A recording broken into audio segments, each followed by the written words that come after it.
안녕하세요. 좌승입니다. 여러분 다시 이렇게 대면하게 돼서 반갑습니다. 이 시간에는 지난 시간에 제기했던 문제에 대한 좀 답을 드려보고자 합니다. 지난 시간에 저는 한국 경제가 60년대 이후에 30년 동안 세계 최고의 동반 성장을 이뤘지만 90년대 이후에 우리가 30년대 그 이전의 30년대와는 다른 방식으로 다른 방향으로 국가를 이끌어야 선진국이 된다는 신념하에 열심히 노력을 했더니 놀랍게도 정반대의 결과에 직면하게 됐다는 말씀을 드렸습니다.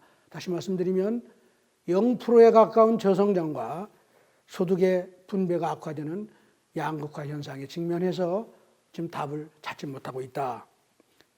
제가 지적한 마지막 질문은 진정으로 우리가 이 문제에 대한 답을 찾으려면 우리가 이뤘던 개발연대 30년 동안 이룬 세계 최고의 동반 성장이 어디서 왔고 그 원인을 규명하고 그래서 교훈을 찾아야 될 것이며 더 나아가면 지난 30년 동안 우리가 한 일이 왜 그 반대의 결과를 초래할 수밖에 없었는지를 규명해야지만 앞으로 올바른 답을 찾을 수 있을 것이다 하는 지적을 했었습니다. 자, 이 답을 찾기 위해서 제가 여러 어려운 얘기는 빼고요. 기본 원리를 몇 가지 설명을 드리고자 합니다. 우리가 사는 이 자본주의 시장 경제라는 것은 이게 무슨 독특하게 우리가 의도적으로 만들어내는 사회가 아니라 오랜 세월 인류가 진화 과정에서 터득한 그 방식에 의해서 형성된 아주 자연스러운 경제의 질서입니다.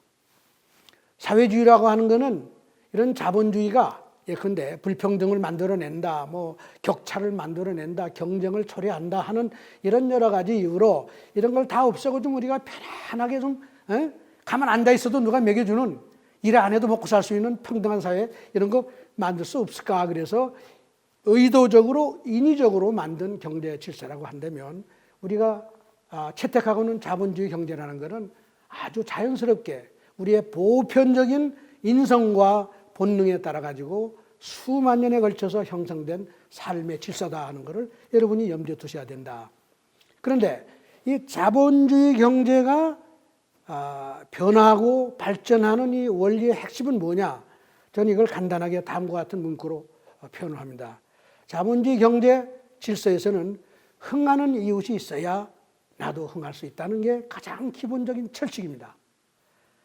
자본주의 경제에서는 내가 혼자 아무리 잘난 체해도 더 이상 발전하는 데는 한계가 있다는 거예요. 항상 내가 남과 더불어 상호작용하고 서로 힘을 합치고 시너지를 내야지만 그 사회가 발전을 하는 거지 독불장군을 혼자 해서는 아무런 새로운 변화도 만들어낼 수 없다는 게 원칙이고 새로운 변화를 만들기 위해서 남을 만난다는 건 뭘 의미하느냐? 나보다 더 훌륭한 사람을 만나서 남한테서 더 좋은 거를 배운다는 걸 의미하는 거예요. 이런 관계가 없이는 어느 누구도 지금 자기의 상황보다 더 개선해서 발전하고 나아가기는 어렵다는 것이 세상의 이치인 거예요. 이걸 표현하면 말로 한마디로 표현하면 항상 흥하는 이웃이 내 주위에 많이 있어야 내가 그 사람들의 성공 노하우를 배우고 따라잡고 기회에 따라서는 그 사람들보다 더 앞서가고 이런 과정을 통해서 사회가 역동적으로 발전할 수 있다고 하는 원리가 적용되는 것입니다. 그런데 이 자본주의의 대체적인 사회체제, 경제체제로서의 사회주의 공산주의는 어떤 이념을 기초로 하고 있느냐? 이건 기본적으로 흥하는 이웃이 있으면 내가 망한다고 하는 이념을 기초로 하고 있는 거예요. 내 주위에 나보다 흥하는 사람이 있으면 이 사람들이 다 나를 착취하기 때문에 내가 죽을 수밖에 없다. 흥하는 이웃이 있으면 내가 망한다 하는 것이 사회주의 자본주의의 기본 명제인 것입니다. 사회주의자들이 복잡한 이론을 가지고 얘기하는데 그 기본은 뭐냐? 나보다 앞서가는 사람이 있으면 반드시 나는 망하니 앞서가는 사람을 다 없애서 평등한 사회를 만들어야지만 경제도 평등하고 사회도 평등해진다 하는 것이 사회주의의 가장 중요한 이념인 것이에요. 흥하는 이웃이 있어 내가 망한다. 제가 이렇게 말씀을 드리면 요즘 우리나라가 좌우 대립을 하고 있는데 좌측이 있다고 하는 사람들이 매일 주장하는 것은 뭐예요? 부자 좀 없어야 되고 부자가 좀 나눠 먹어야 되고 잘하는 기업이 있으면 안 되고, 열심히 공부해서 남보다 앞서가는 학생이 있으면 안 되고, 이 사회에 남보다 더 행복하게 사는 사람이 있으면 안 되고, 우리 다 모두 이런 사람 없애고 주저앉혀서 평등하게 가야 된다. 이 이념의 기초는 뭐냐? 흥하는 이웃이 있어봐야 도움이 안 된다. 근데 배울 것도 없고 배우고 싶지도 않고 나는 내 방식으로 하고 그 사람들을 주저앉혀서 평등하게 가겠다는 거예요. 자본주의 쪽 우파는 뭐냐? 열심히 흥하는 사람이 많이 나오고 더 부자가 되는 사람이 나오고 기업이 더 발전하고 일자리가 더 많이 만들어지면서 뭐예요? 이게 시너지 효과를 통해 가지고 우리가 그 사람들한테 배우고 더 나가면 그 배우는 과정에서 캐치업, 남을 따라잡고 이 과정에서 모두가 동기가 부여돼서 열심히 노력하는 과정에서 경제가 발전하고 사회가 발전한다. 이런 게 흥하는 이웃이 있음으로써 내가 그 사람들의 어깨 위에 올라가서 여러분 더 먼 세상을 볼 수 있다는 게 자본주의 경제 발전의 기본 원리인 거예요. 내 옆에 흥하는 이웃이 있으면 내가 그 사람이 어깨 위에 올라가서 더 먼 쪽을 바라보고 미래를 볼 수 있기 때문에 내가 더 발전할 수 있는 것이지. 그 사람들이 가려서 내가 발전하지 못하니 그 사람들을 없애야 된다고 하는 게 사회주의의 이념이다. 이렇게 규정할 수가 있는 것입니다. 자, 그러면 경제가 발전하고 사회가 발전하려면 어떻게 해야 돼요? 흥하는 이웃을 더 많이 나오는 정책을 해야 돼요. 흥하고 노력하는 사람, 남보다 더 열심히 노력해서 좋은 성과를 내는 사람이 대접받고 스스로 돕고 노력하는 자주적인 국민이 더 대접받고 자기 책임하에 열심히 자기 개발을 위해서 노력하는 사람이 더 대접받아야지만 그런 사람이 더 많이 생기면서 온 사회가 흥하는 이웃으로 꽉 차야 그게 선진국이 되고 모두가 동반성장하는 나라가 된다는 것이죠. 역으로 사회주의 이념을 가지고 한번 생각해 볼까요? 열심히 노력하는 사람은 없애고 흥하는 사람 없애고 그럼 그 사회가 궁극적으로 뭘 의미하느냐? 열심히 노력하는 사람을 역차별하는 거죠. 그럼 세월이 가면 어떻게 돼요? 열심히 노력하는 사람은 점점 소수가 되고 흥하는 사람은 점점 소수가 되니 모든 사람은 다 가난해지고 하향평준화가 돼서 그게 소위 양극화도 되고 저성장이 되는 것이죠. 아무도 일하고자 하는 사람이 없고 왜? 일하고자 하고 노력하는 사람이 대접을 받지 못하는 사회에 어떻게 열심히 노력하는 사람이 나오겠습니까? 학생들을 가르치는데 공부를 남보다 잘하는 학생을 자꾸 폄하하고 싫다고 그러면 어떻게 그 학급에서 공부 열심히 하는 사람이 나올 것이며 사회주의 이념 속에서는 흥하는 이웃이 나올 수 있고 열심히 노력하는 사람이 나올 수 없고 노력하는 사람이 나올 수 없고 이런 사람들은 자기는 노력 안 하고 남한테 나눠 먹자, 나눠달라, 국가가 나를 위해서 뭘 해달라 하는 사람들이죠. 이런 사람들은 결과적으로 어떤 사람을 많이 양산하면 만일 국가가 그 정책을 따르게 되면 모든 국민이 앉아서 국가로 하여금 나 다 힘이 없고 일하기 싫으니 나를 먹여 살리요 이렇게 할 거 아니에요. 이게 사회주의 국가가 다 망한 이유이기도 합니다. 이건. 자, 그럼 어떻게 흥하는 이웃을 많이 만들 것이냐? 자, 역사를 통해서 보면 오랜 인류 역사를 통해서 보면 아주 보편적인 정책 원리가 있는데요. 아주 쉽게 얘기하면 인류는 오랜 진화 과정을 통해서 터득한 대단히 중요한 삶의 원리가 있습니다. 그게 뭐예요? 권선징악이라는 거예요. 선을 행하면 칭찬하고 우대하고 악을 행하면 버리고 처벌하는 것이죠. 이게 인류가 살아남기 위해서 터득한 가장 중요한 원리입니다. 유사한 것이 또 있죠. 신상필벌이에요.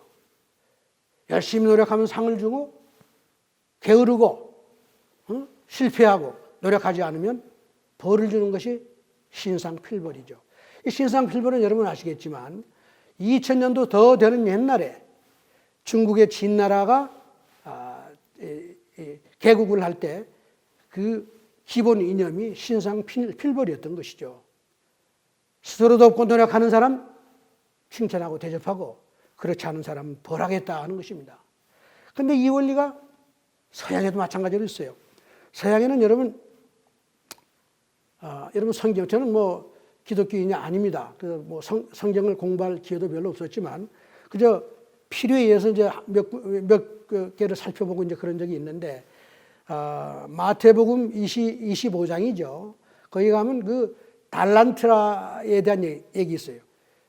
원전에는 세 사람의 종에 대한 얘기인데 우리 성경 한국어로 번역된 성경에는 달란트 이야기라고 되어 있는데 이 달란트라는 게 일종의 금화의 이름을 말하는 것입니다.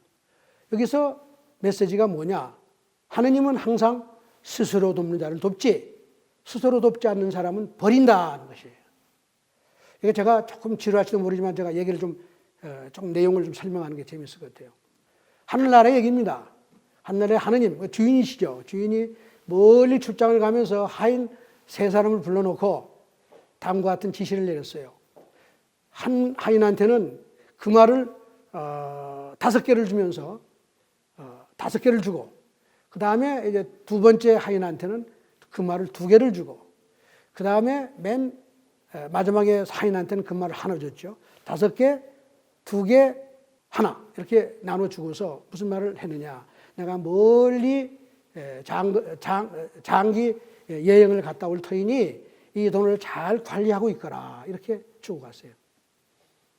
그래서 주인이 오랜 뒤에 돌아와서 확인을 했더니 어떤 결과가 나타났느냐. 첫 번째 5개를 금화를 받은 사람은 그걸 10개로 늘렸어요. 그리고 2개를 받은 사람은 그걸 4개로 늘렸어요. 두 사람 다 배로 다 늘린 것이죠.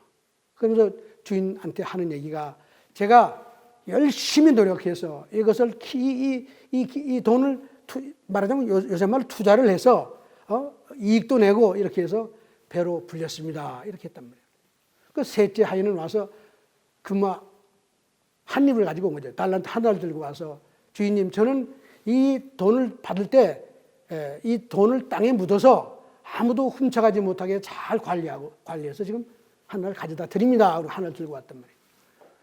이게 주인이 뭐라고 그러셨는지 아시죠? 뭐, 제가 감이 있죠. 이제 5개를 10개로 늘리고 2개를 4개로 늘린 하인한테는 훌륭했다. 칭찬을 하는 거예요.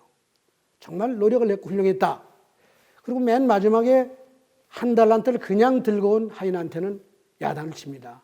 어떻게 돈을 받고서 그냥 그렇게 땅속에 묻어놓을 수가 있느냐.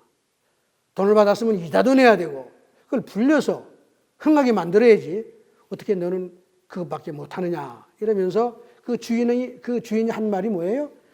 그 하나밖에 더 늘리지 못한 하인의 돈을 그걸 빼앗아라. 그리고 그 돈을 잘 불린 앞에 하인한테 줬어요. 그리고 그 마지막 하인을 쫓아냈다는 겁니다.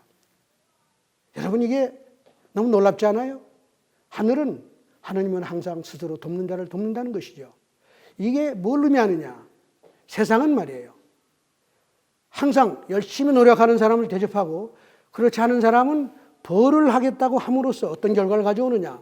모든 사람을 다 열심히 하는 사람으로 만들 수 있다는 아주 중요한 시사점이 있는 거예요.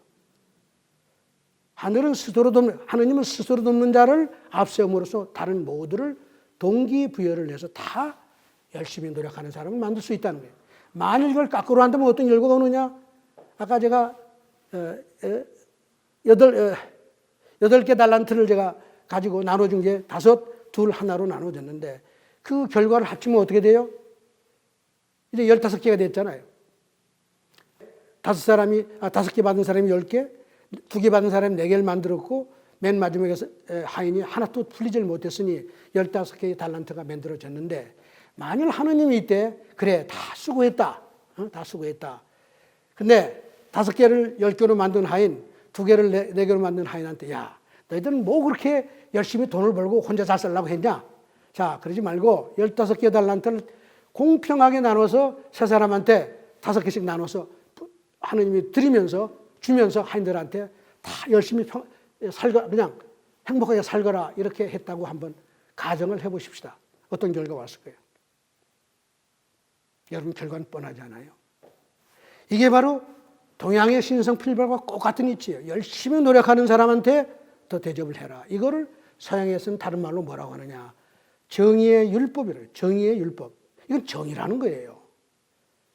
열심히 노력한 사람이 더 대접을 받고 그렇지 않은 사람이 벌을 받는 것이 정의고 이거를 실천하는 것이 하느님의 율법이다. 이런 얘기예요. 제가 왜 이 얘기를 장황하게 하느냐 하면은 이게 오늘날 우리가 사는 세상의 시장이라고 하는 이 세상에, 시장 경제라고 하는 세상에서 일어나고 있는, 매일 일어나고 있는 엄정한 현실이기 때문에 제가 드리는 말씀이에요. 여러분들 시장 가서 하는 일이 제일 먼저 뭐예요? 마켓. 여러분들이 가장 좋아하는 물건을 사지요. 그건 다른 말로 뭐 하는 거예요? 선택하는 거예요. 선택하고 나머지 버리는 거예요. 훌륭한 기업을 선택해서 여러분의 돈을 몰아주고, 그렇지 않은 기업은 선택하지 않는 것이죠. 그 결과가 어떻게 돼요? 열심히 노력하는 기업한테 더 많은 부가 쌓이고, 그렇지 않은 기업은 도태되는 거죠. 근데 다 도태됩니까?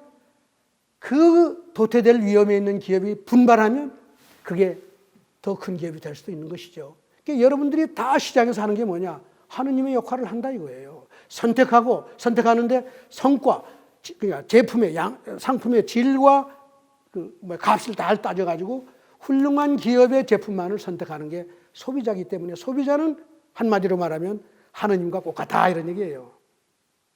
그럼 소비자만 그래요? 시장에는 많은 경제 주체가 있는데 그중에 하나, 예를 들면 은행. 그 은행은 어떻게 해야 돼요? 은행이야말로 하느님의 역할을 잘해야 돼요. 은행이 은행으로서 성공하려면 아무한테나 돈을 빌려주면 안 되죠. 돈을 빌려가서 가장 돈을 잘 불릴 수 있는 사람한테만 돈을 빌려줘야지 그게 은행이 성공하고 경제가 성공하고 모두가 성공하는 거지. 그래야 또 이자를 또 예금자한테도 줄 수 있는 거 아니에요? 모든 사람이 행복해지려면 어떻게 되느냐? 은행은 엄정하게 선택하고 차별해야지만 되는 거예요. 가난하다고 다 나눠주면 즉시는 다 좋아 보이지만 은행도 망하고 다 망하는 거예요. 은행이 열심히 노력하는 성공하는 개인과 기업을 구별하지 못하고 잘못 돈을 대출하면 다 망하는데, 그래서 우리가 피해를 보는 가장 힘든 그 소위 말하자면 경험이 뭐예요? 외환위기라는 게 바로 그래서 온 거예요. 왜? 외환위기 때 가장 큰 문제는 그 당시에 대한민국 은행들은 눈이 다 봉사가 돼가지고 망할 기업, 흥할 기업도 가리지 못하고 잘하는 기업, 못하는 기업도 가리지 못하고 그저 돈을 빌려줬다가 다 망한 거 아니에요. 은행이야말로 제2의 하느님인 거예요. 그뿐이에요. 주식시장. 주식시장에서 여러분이 하는 게 뭐예요? 잘하는 기업 주식 살라고 그러지 못하는 기업 주식 살라고 그래요. 열심히 골라내고자 하는 게 잘하는 기업이 어느 기업인고 그 주식을 찾으려고 그런 거 아니에요. 물론 그게 100% 맞을 수가 없으니 주식해서 돈 버는 사람은 없지만은 원리는 무엇이냐? 항상 성공하는 주식 기업을 선택해야지만 주식 성공하는 것이고, 모든 투자자가 그 역할을 함으로써 그 주식시장에는 훌륭한 기업만 들어오게 만드는 것이지요. 자, 여러분들 기업을 한다 그러면 기업은 어떻게 해요? 아무나 사람을 뽑나요? 선생님들의, 교수들의, 아니면 스승의 추천서 다 받고 뭐 다 별거 다 하죠. 그뿐이야. 성적 보고. 기업이라는 거는 끝없이 개별 소위 말하자면 잠재적인 근로자들을 평가를 해가지고 최고의 인재만 뽑으려고 그런 거 아니에요. 대한민국 인류 기업이 잘 되는 이유는 뭐예요? 그 많은 대한민국 사람 중에서 최고 1류만 뽑았기 때문에 인류 기업이 된 것이죠. 기업은 그래서 근로자들한테는 하느님인 것이에요. 자, 그럼 젊은 학생, 대졸자들, 많은 우리 개인들, 우리는 그냥 하느님이 아닌 거예요. 시장에서 선택을 잘할 뿐만 아니라 기업을 아무 기업이나 가려고 그래요. 다 좋은 기업을 가려고 그러잖아요. 선택하는 거예요. 하느님 역할을 하는 것이지. 물론 그래 좋은 기업에 가면 자기도 성공할 수 있으니까 물론 그렇지만 결과적으로 과정은 하느님처럼 훌륭한 기업을 선택하는 거예요. 그래서 오늘날 뭐 대한민국에 이제 젊은 사람들이 일자리가 없다고 그러니까 국가에서 뭐 아이고 중소기업 좀 가라. 중소기업은 지금 사람을 구하지도 못하지 않냐. 아무리 얘기해봐야 안 가는 거예요. 왜? 중소기업을 가면은 희망이 있어야 될 거 아니에요. 대한민국의 지난 30년 역사를 통해서 제가 지난 시간에 잠깐 보여드렸지만 중소기업이 대기업으로 성장하는 역사가 아니었다 이 말이에요. 개발연대 60년대에서부터 80년대 말까지는 기업이 꾸준히 성장합니다. 지속적으로. 중소기업에 들어가서 노력만 하면 대기업이 되더라 이런 얘기예요, 여러분. 근데 왜 중소기업과 대기업을 가리겠어요? 내가 가서 젊음을 불태우면 대기업 임원도 될 수 있는데 그 이후에 30년 동안은 중소기업이 대기업으로 성장은 고사하고 대기업이 전부 다 중소기업으로 다시 되돌아가는 이런 상황에서 젊은 사람들 학교에서 그렇게 비전을 담아주고 뭐 미래 이 세계 이 뭐야 이저 뭐랍니까 아주 그 미래지향적인 그런 비전을 다 담고서 공부가 나온 젊은 사람들이 희망 없는 중소기업에 가겠느냐 이거예요. 중소기업이 계속적으로 성공하는 신화가 만들어지고 그게 보도가 되고 중소기업이 20년 만에 대기업이 됐다. 이런 역사가 만들어지기 시작하면 젊은 사람들이 너도 나도 중소기업에 가서 성공하고자 할 터인데 바로 이 과정에서 이제 제가 드리는 말씀은 젊은 사람들이 중소기업 안 가는 이유는 내가 선택자이기 때문에 그런 거예요. 물론 그러다 보면 일자리가 없어서 어려움도 있지만은 결국 제가 강조하고자 하는 것은 이 시장에서 일어나는 모든 우리의 생활, 이걸 시장이라고 어제 표현했지만 사회 모두가 그래요. 정치 시장도 마찬가지죠. 정치인도 다 선택이 하는데 우리가 좋은 정치인을 뽑을 줄 알아야지만 성공한다. 우리 항상 여기는 이제 여러 가지 정보의 문제 이런 것 때문에 항상 쓸만하지 않은 정치인을 자꾸 뽑기 때문에 문제가 생기는 것이죠. 시장에도 그런 일이 벌어질 수가 있어요. 그러나 근본적으로 우리가 사는 세상은 스스로 돕는 자를 선택하고 성공하는 사람을 우대하고자 하는 흥하는 이웃을 키워내고자 하는 노력을 매일 하고 있다는 거예요. 그리고 이게 사회의 발전을 가져오는 겁니다. 그러니까 여러분 재밌는 게 여러분 정치인들 보세요. 요즘 보면 여야가 좀 다르긴 합니다만은 전부 다 하는 얘기가 뭐예요? 대기업이 문제다. 뭐 재벌이 문제다. 난 중소기업을 사랑한다 그러죠. 근데 그 사람이 돌아서면 뭐라고 그래요? 무슨 짓을 해요? 중소기업 물건 사지 않습니다. 전부 다 대기업 물건 사지. 젊은 사람들도 공부할 때는 막 중소기업이 나라의 기본이고 뭐 어쩌고 저쩌고 하지만 졸업할 때는 난 다 대기업 갈래. 정치인들 대기업 죽이려면 살리려면 하면서도 자기 자식 딸 대기업 취직시키려고 뒤로 애를 쓰는 거 여러분 다 아시잖아요. 이게 세상의 이치다. 아무리 공개석상에서 모든 사람이 듣는 자리에서 좋은 소리 하지만 돌아서면 세상의 이치는 뭐냐? 스스로 돕는 자를 돕는다는 이 원리를 벗어나지 않는다는 거예요. 권선징악, 신상필벌, 하늘은 스스로 돕는 자를 돕는다. 이 정의의 율법이 지배하는 게 자본주의 시장 경제의 아주 보편적인 현상이고 이 원리가 작동이 잘 돼야지만 경제가 발전한다. 어떻게? 흥하는 이웃이 꽉 차면 그건 자연스럽게 선진국이 되는 거예요. 거꾸로 흥하는 이웃이 있어 내가 망한다 그러면 어떻게 돼요?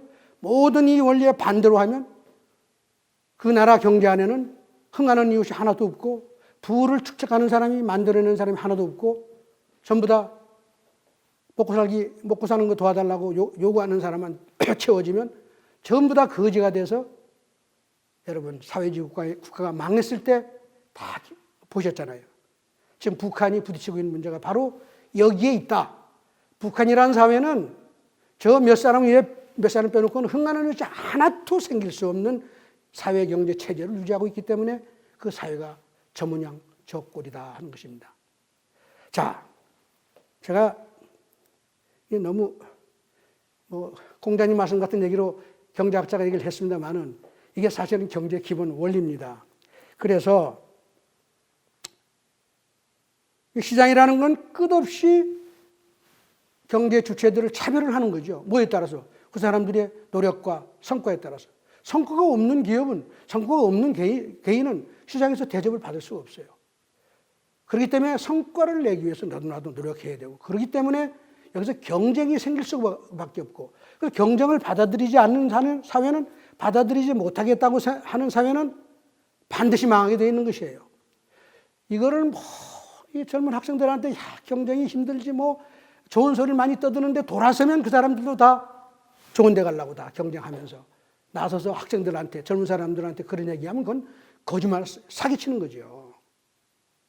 경쟁은 절대 회피할 수 없는 거고, 노력하지 않고 절대 얻어질 수 없는 것이고, 이 얘기를 젊은 사람이나 이런 사람들한테 해주는 것이 올바른 일이고, 정치 지도자라는 사람들도 국민들한테 국가가 여러분들한테 무상으로 아무거나 줄 수가 없습니다. 국가라고 하는 조직은 부를 창출하는 조직도 아니고 왼쪽 호주머니에 있는 돈 빼들어가지고 오른쪽으로 옮기는 건 할 수 있지만 새로운 건 만들어낼 수 없는 것이 정부라고 하는 조직인데 이 조직이 여러분들 어떻게 먹여 살립니까? 여러분들 일어서십시오.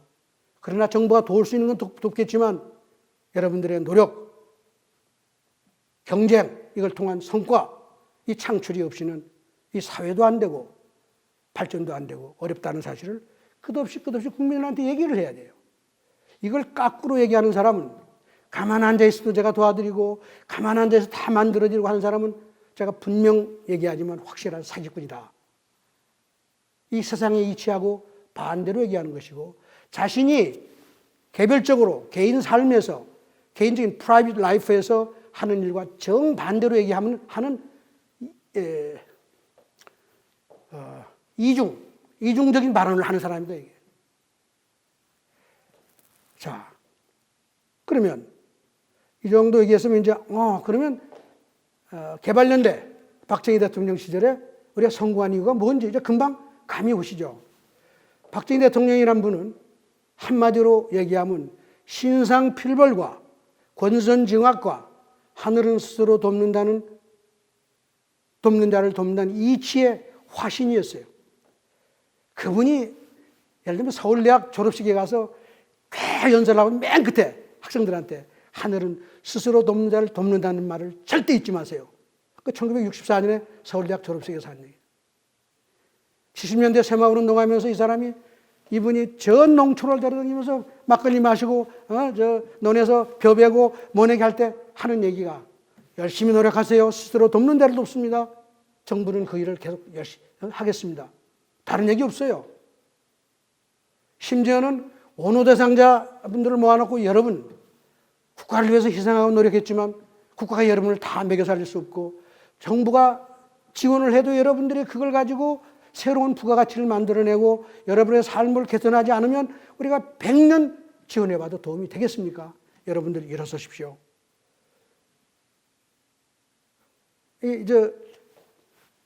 이런 분들한테 한 얘기가 그런 겁니다. 내가 몇 년 동안 여러분들한테 꼬박꼬박 지원을 이렇게 해드렸는데 그 상용사라든가 이 군경 이런 용사 이런 분들한테 한 말씀이 그런 거예요. 지원을 했지만 그저 매년 때가 되면 꼭 같은 게 나오는구나 이렇게 믿는 거다. 제가 내년부터는 여러분들이 그 돈을 가지고 지원을 받고 어떤 삶의 개선을 이루는지 제가 한번 따져보고 살펴보겠습니다. 참여하겠다는 거 아니에요. 새마을운동할 때도 마찬가지예요. 새마을운동에 열심히 호응해서 성과를 내고 마을을 개선하고 소득을 올리고 한 마을은 더 많이 지원했어요. 제가 다른 기회가 있으면 이걸 소상하게 설명을 드리겠지만 그렇지 않고 노력도 안 하고 배짱이처럼 개미가 열심히 일할 때 배짱이처럼 놀던 마을은 절대 지원 안 합니다. 그리고 실제로 그렇게 했어요. 박정희라는 사람은 철저하게 자본주의 경제 혹은 이 자본주의 세상 혹은 우리가 사는 세상의 가장 기본적인 이치를 체화하고 터득한 사람. 이 원리대로 국민한테 얘기하고 모든 정책을 그렇게 했다는 거예요. 수출을 지원할 때도 절대 아무 기업이나 지원하지 않았습니다. 남보다 수출을 많이 한 기업을 더 지원했지. 왜 우리가 수출을 이렇게 해야 되는데 수출을 하지 않고 적자나 내고 이러면서 맨날 죽는 소리 하는 기업을 살려야 되겠느냐. 너무나 이게 정의 아니에요. 수출, 새마을운동, 중화공업 육성, 다른 모든 산림녹화, 과학기술 발전, 모든 데 어떤 원리가 들어요. 교육, 기능공 육성, 모든 데서 박정희 대통령의 메시지는 뭐냐? 열심히 노력하고 성공하세요. 더 많은 성과를 내세요. 그러면 국가가 전폭적으로 지원하겠습니다. 그러나 국가가 지원해 주려니 하고 앉아있으면 저희는 지원할 수가 없습니다. 이게 박정희의 메시지였습니다. 이게 박정희 대통령이 돌아가신 이후에도 10여 년 넘게 특히 50 정부도 이 원리를 벗어나지 않았어요. 이게 한국 경제를 세계 최고의 동반성장 경험으로 이끄는 원리였다 하는 걸 잊어버리면 안 됩니다. 자기 책임이 중요하고 성과가 중요하고 이걸 통해서 경쟁을 촉진하고 모든 사람을 동기를 부여해서 모든 사람이 어떻게 했어요? 하면 된다. 왜? 내가 열심히 해서 성과를 내면 사회가 나를 대접을 했다. 내가 열심히 노력해서 수출을 남보다 더하면 대한민국 산업계의 영웅이 됐죠. 새마을운동하는데 내가 다른 마을보다 더 잘하면 돈 100만 원씩 특별 보너스도 나오고 새마을 그 사업하는데 최고의 영웅 지도자가 나오고 마을이 나왔다. 이게 여러분 20년 동안 가니까 어떻게 돼요? 대한민국 국민들이 내가 열심히 하고 성과를 내면 아무도 나를 무시 못해. 그래서 하면 된다는 정신도 만들어지고 모든 국민이 역동적으로 자기 발전을 위해서 노력하고 그걸 통해서 동반성장이 된 거예요. 그 이전의 대한민국은 뭐냐? 여러분 2조 500년 역사, 그게 사실은 건국 이후에도 이어졌습니다. 이 산업공상의 계급 이념 속에서 열심히 노력하는 사람 대접 하나도 못 받았죠. 사라고 하는 게 뭐예요? 정치인, 학자, 관료, 요즘 같은 법조인, 이런 사람들이 다 틀어지고, 진짜로 나라를 일으키고 부를 창출하는 기업인, 상, 공, 기술자, 과학자, 농민 빼놓고, 이게 전부 다 하층민으로 채워지고 대접을 안 하니, 이 역사 속에서, 이 이념과 역사적인 전통 속에서 어떻게 대한민국이 발전할 수 있어요? 기업인이 없고, 기업을 일으키는 사람이 없고, 과학을 일으키는 사람이 없고, 기술자가 안 나오고, 어떻게 산업이 산업화가 되고 경제가 발전할 수 있어요? 그저 사라고 하는 사람들 입만 가지고 현학적인 소리는 하고, 오늘날 다 그런 거 아니에요? 박정희 대통령이 이걸 완전히 뒤집었어요. 어떻게? 그러니까 상, 공, 농, 사, 상업과 공업과 기술자가 최고의 인재고 최고의 국민이고 농업까지 포함해서, 사는 정치인 포함해서 전부 다 이 사람들을 도와라. 이게 박정희 시대의 이념이었고 정책이었고 메시지였습니다. 그런데 지난 30년 동안 여러분 민주화가 되면서 박정희 반대로 한 게 뭐예요? 2조 500년 역사로 다시 돌아간 거 아니에요? 지금 산업공상, 오늘날 가장 큰 소리치고 사회 주인이라고 하는 사람이 누구예요? 정치인, 법조인, 언론인, 지식인이라는 사람들. 기업인은 저 밑으로 깔아놓고, 과학자 대접받습니까? 기술자 대접받습니까? 농민 대접받습니까? 이 나라는, 그래서 제가 정말 드리기 어려운 말이지만 망하는 길로 열심히 달려가면서 국민들한테는 이게 선진국으로 가는 길이다, 이게 모두 잘 사는 길이다, 거짓말을 해왔다고 저는 봅니다. 지난 30년 동안 우리 한일 한번 말씀드려 볼까요? 1980년대 들어오면서부터 박정희 대통령 딱 돌아가시고 난 다음에 대한민국 50정부가 채택한 정책 중에 제일 중요한 게 뭔지 알아요? 국가 균형 발전 정책이에요. 다 나눠 먹자는 거죠.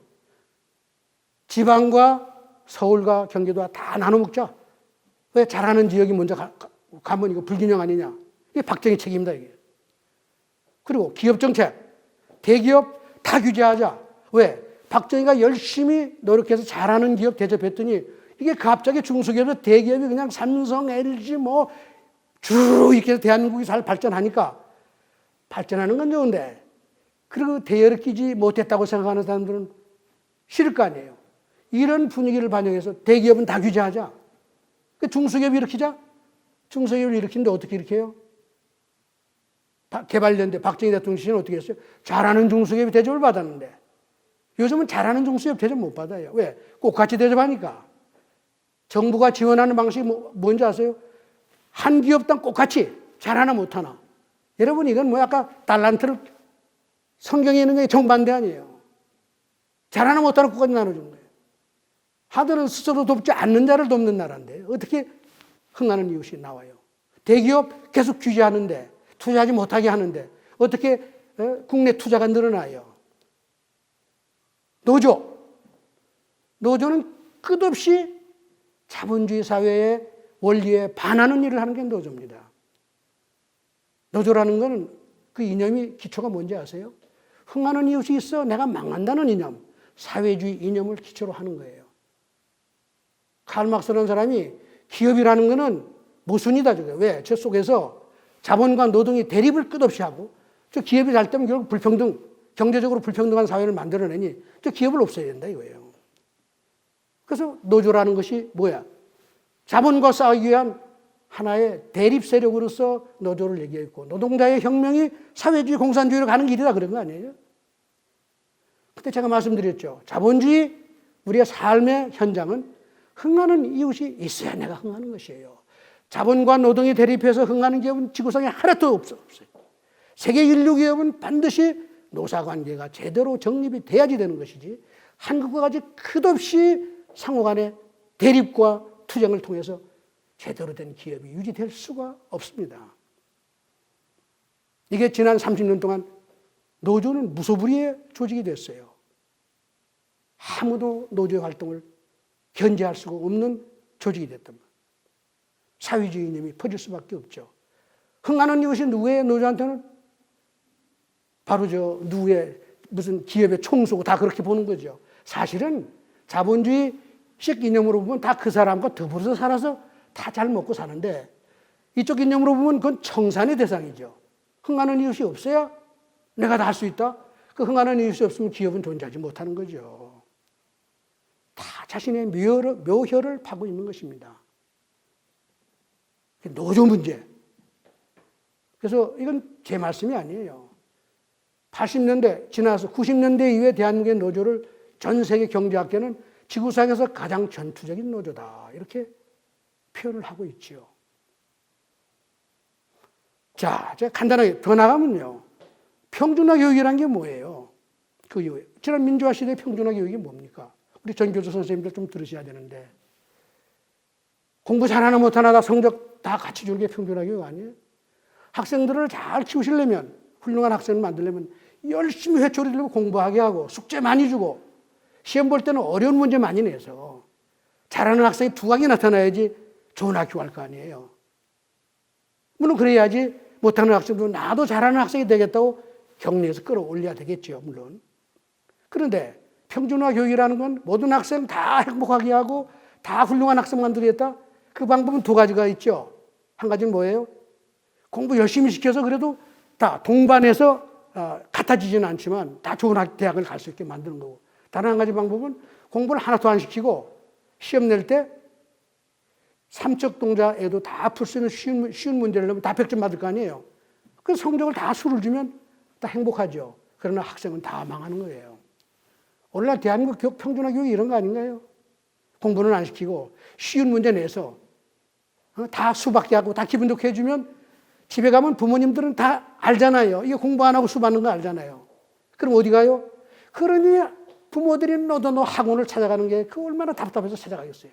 공교육이 제대로 학생을 교육을 안 시키니 부모들은 전부 다 학원을 찾아가고 학원에 가면 이제 뭐예요? 돈 놓고 돈 먹기 아니에요. 참 제가 표현하기 어렵지만 공교육 시스템은 가난한 학생도 가서 공부를 할 수 있지만 사교육 시스템은 돈이 없으면 교육을 못하니 어떻게 되는 거예요?